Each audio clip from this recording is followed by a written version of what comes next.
My name is Sarah, and for a long time, the street was my home. Not by choice, you understand. Life just unraveled. One lost job, then another, then my tiny apartment. Pride, or maybe shame, kept me from asking for help from the few distant relatives I had left, so I learned to be invisible.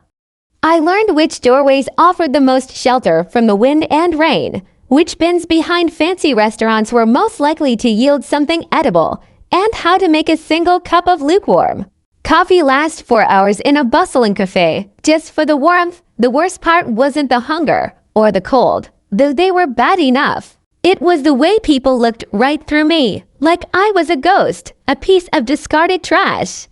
Or worse, the way they'd sometimes look at me with pity or disgust, or sometimes fear. Each look chipped away a little more of who I used to be. One particularly cold evening, I was huddled in my usual spot, a recessed doorway near a grand hotel. A big charity gala was happening there. I could see the flashes of cameras, hear the laughter, and catch glimpses of glittering dresses and sharp tuxedos. It was another world, when I used to be a tiny, insignificant part of when I had a job as a cleaner. Now, it just highlighted how far I'd fallen. I was trying to share a stale bread roll I'd found with a scrawny stray cat that sometimes kept me company when a shadow fell over me. I tensed, expecting to be told to move on. Excuse me, a kind voice said. I looked up. A man stood there, tall, in a perfectly tailored suit that probably cost more than I'd earned in a year. He wasn't looking at me with pity or disgust, just curiosity. He had kind eyes. That's a very generous thing to do, he said, nodding at the cat, who was now purring and rubbing against my leg. I just shrugged, not knowing what to say. Rich people rarely spoke to me, unless it was to complain. My name is Richard Thorne, he said, offering a hand. I hesitated, looking at my own grubby hand, then reluctantly shook his. Sarah, I mumbled. Sarah, he repeated, as if committing it to memory. I'm attending this event tonight. He gestured towards the hotel. And, well, my date canceled at the last minute. It's rather awkward. I just looked at him, confused. What did this have to do with me? He took a breath.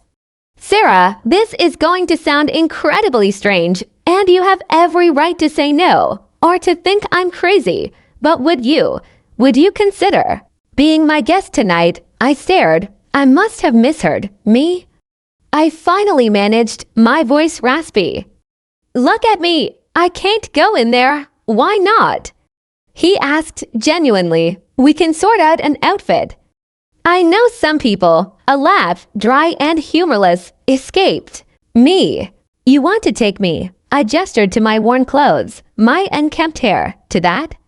Yes, he said, his gaze steady. I do. If you're willing. Something in his eyes, a sincerity I hadn't encountered in so long, made me pause. What did I have to lose? My dignity. I felt like I'd lost that ages ago. Maybe he was making fun of me, some cruel rich man's game. But his eyes, they didn't look cruel. Why? I asked, my voice barely a whisper, because, he said softly, I think you have a kind heart. And frankly, I'm tired of the usual crowd, against all my better judgment, against every instinct that screamed this was a trick. A tiny, forgotten spark of something, hope, adventure, flickered within me. Okay, I said, before I could change my mind. Okay, Mr. Thorne, Richard, please. He smiled, and it was a genuine, warm smile. The next hour was a blur. Richard made a call, and a car, sleek and black, appeared. He didn't hustle me in. He opened the door, waited patiently. He took me not to the hotel, but to a high-end department store that was, miraculously, still open, or perhaps opened just for him. He spoke quietly to a manager, and suddenly, I was being whisked away by two women who treated me not like a stray, but like a queen. They didn't make me feel ashamed. They were gentle, professional. They led me to a luxurious bathroom, bigger than my old apartment, And I had the first proper hot shower I'd had in what felt like a lifetime. The warm water washing away the grime felt like it was washing away years of hardship. Then came the clothes. They brought out dress after dress. I felt like a child playing dress up. Finally, we settled on a simple, elegant dark blue gown. It shimmered subtly, and when I looked in the mirror, I almost didn't recognize myself. Someone did my hair, simple but soft, and a touch of makeup. I looked presentable, more than presentable. I looked like someone who belonged. Richard was waiting when he saw me. His eyes widened slightly, and he smiled. "Sarah," he said, his voice a little thick. "You look beautiful." No one had called me beautiful in years. I felt a blush creep up my neck. Walking into that gala on Richard Thorne's arm was the most terrifying, exhilarating thing I'd ever done. The ballroom was a sea of glittering chandeliers, champagne flutes, and expensive perfume.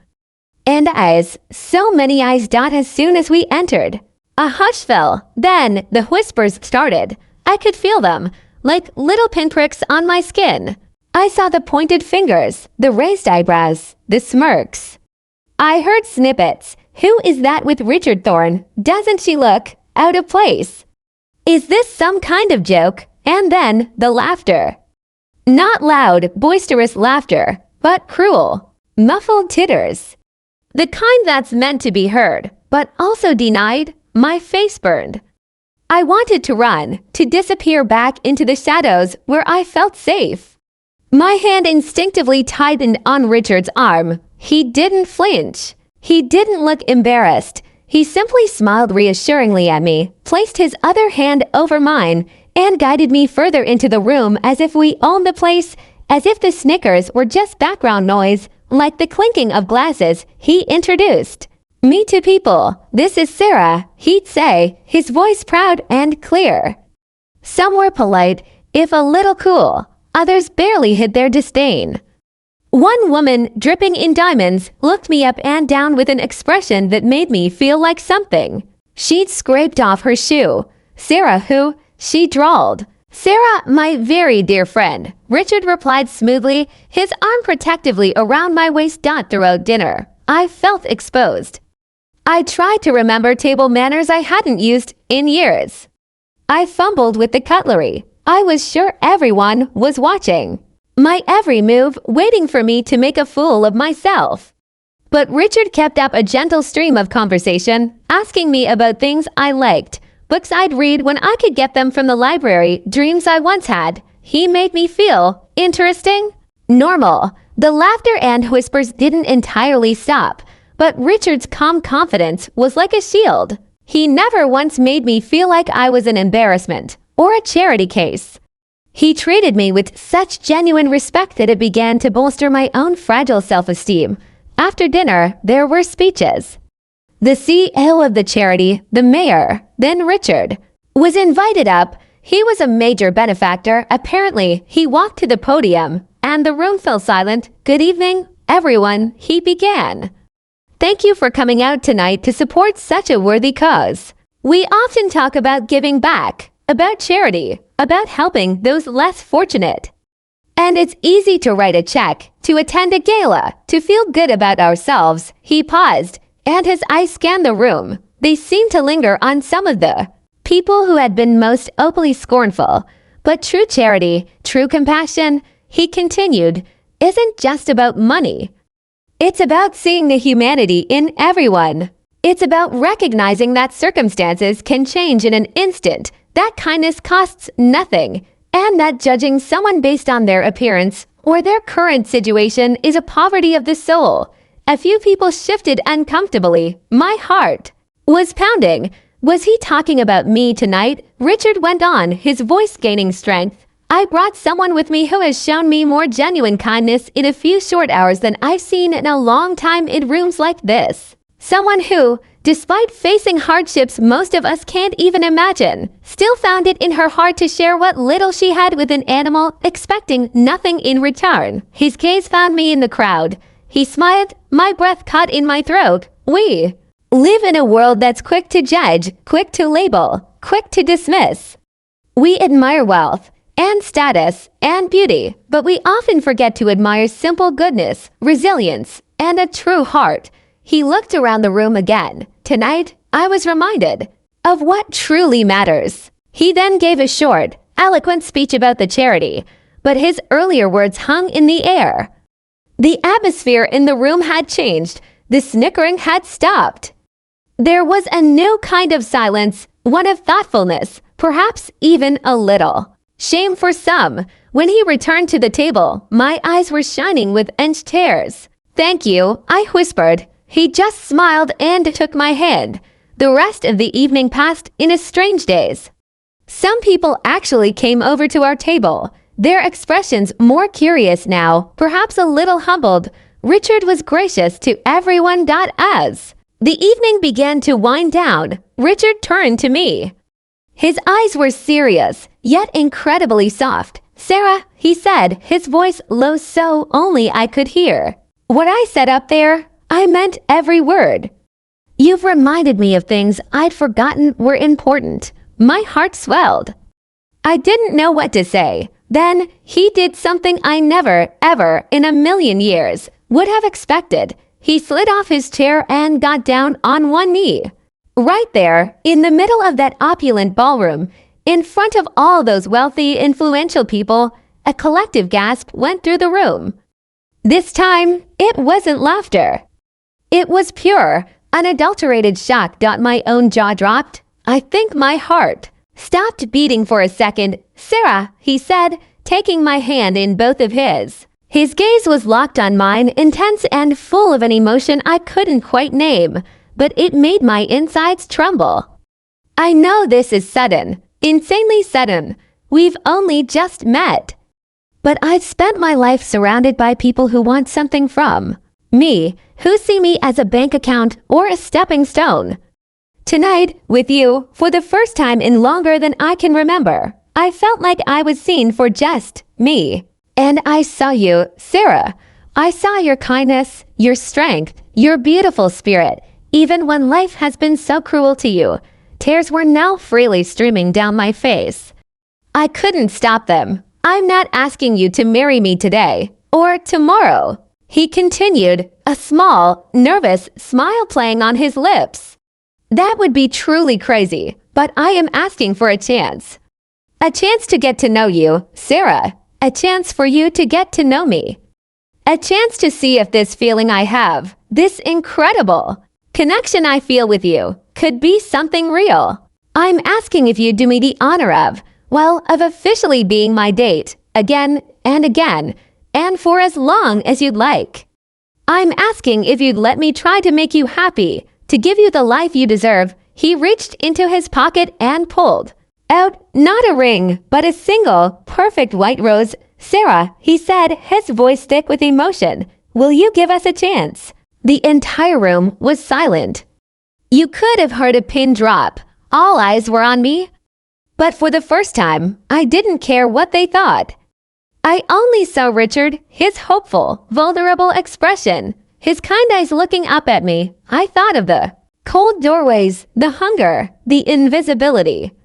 Then I thought of his gentle voice, his unwavering respect, the warmth of his hand in mine. This man had seen past the dirt and the despair and had seen me. With a tearful laugh, I nodded. "Yes," I choked out. "Yes, Richard?" "I will." He broke into a radiant smile, stood up, and gently tucked the rose into my hair. Then he leaned in and kissed me softly on the cheek. A smattering of applause started, then grew, until the entire ballroom was clapping. Some people were smiling, some looked bewildered, but the open scorn was gone. Perhaps Richard's words and his incredible gesture had made them think. Later that night, after he'd arranged for a beautiful suite for me in the hotel, promising to help me find a proper apartment the next day, a new start, we sat talking for hours. "Why me, Richard?" "Really?" I asked, still trying to process it all. He took my hand. "Because, Sarah, when everyone else saw a homeless woman, I saw a survivor with a gentle soul. When everyone else laughed, I saw someone I wanted to protect and cherish. You have a light in you, Sarah, that life hasn't managed to extinguish. I just want to help it shine brighter." And in that moment, looking into his honest, caring eyes, I believed him. I didn't know what the future held. It was scary and uncertain. But for the first time in a very, very long time, I also felt a powerful, soaring hope my life was about to change, all because one man dared to look beyond the surface and saw not what I was, but who I could be. And maybe, just maybe, who I truly always had been, underneath it all.